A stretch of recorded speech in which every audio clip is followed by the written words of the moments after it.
இன்னைக்கு நம்ம வீட்டில் மசாலா வறுத்து அரைச்ச சிக்கன் குழம்பு, அது நாட்டுக்கோழி சுவையில் இருக்கும். அதுதான், அது மண் சட்டியில் வச்சுட்டு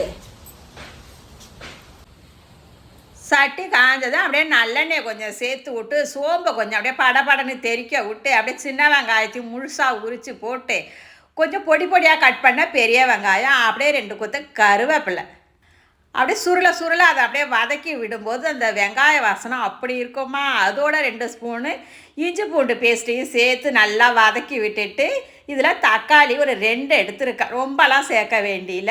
அதோட கல்லுப்பு சேர்த்து நம்ம வதக்கி விட வேண்டியதான். மஞ்சப்பொடி போட்டு நல்லா அலசி வச்ச சிக்கனை அதில் சேர்த்துக்க வேண்டியதான். ஆனால் இது நாட்டுக்கோழி சேர்த்தாலும் நல்லா இருக்கும். அது என்ன எங்கள் வீட்டு பிள்ளை என்னன்னா அந்த இதை தான் சாப்பிடுதுங்க. சரி, அது வந்ததுக்காக செய்கிறோம், அது விருப்பப்படியே செய்வோம் அப்படின்ட்டு நான் இந்த சிக்கனை தான் எடுத்தேன், பிராய்லர் கோழியை. அதில் தண்ணியை விட நம்ம வதக்கும் போதே இதுக்கு கொஞ்சம் மஞ்சப்பொடி, நம்ம குழம்பு மிளகாத்தூளையும் சேர்த்து இது கொஞ்சம் வெதுப்பான அப்படியே வெந்நீரை எடுத்து ஊற்றுங்க. நான் டேரெக்டாக பச்சை தண்ணி ஊற்றாதீங்க. அப்படியே கொஞ்சம் உப்பையும் போட்டு அதை அப்படியே கலந்து விட்டுட்டு இதுக்கு பார்த்திங்கன்னா ஒரு பொடி பட்டை, கிராம்பு, லவங்கம் அந்த இதெல்லாம் சேர்த்துட்டு வரமல்லி, சோம்பு, மிளகு, சீரகம், வரமிளகா 2, இது அது காஷ்மீர் மிளகாய். இது காரம் இருக்காது, கலர் தான் கொடுக்கும். இதை நல்லா அப்படியே ஆற விட்டு அப்படியே பொடிச்சு எடுத்துகிட்டு வரும்போது அதை திறக்கும் போதே அவ்வளோ ஒரு வாசனை.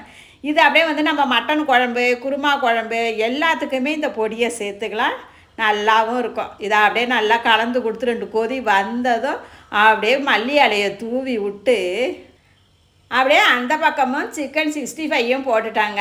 எங்கள் வீட்டு பிள்ளை ஊர்லேருந்து வந்திருக்கா, அதுக்கு 65ன்னா தான் அதுக்கு பிடிக்கும். சரி, அது விருப்பப்படியாக அது கொஞ்சம் போட்டு வச்சுட்டு அப்படியே சுட சோறை போட்டு அப்படியே குழம்பு கறியுமா அள்ளி வச்சு அப்படியே தண்ணியாக அப்படியே சாப்பிட்டா எப்படி தெரியுங்களா இருக்கும். அது மசாலா வறுத்து அரைச்சி அதை அப்படியே தண்ணியாக இதை மாதிரி வைக்கணுங்க. கிராமத்துலலாம் இப்படி தான் நாட்டுக்கோழி இருக்குது பாருங்கள், இது மாதிரி தான் வைப்பாங்க. அந்த டேஸ்ட்டில் இருக்கவங்க இந்த குழம்பு. அப்புறம் என்னங்க அப்படியே கொஞ்சம் 65 அள்ளி வச்சு சாப்பிட வேண்டியதா. நாளை சந்திப்போம்.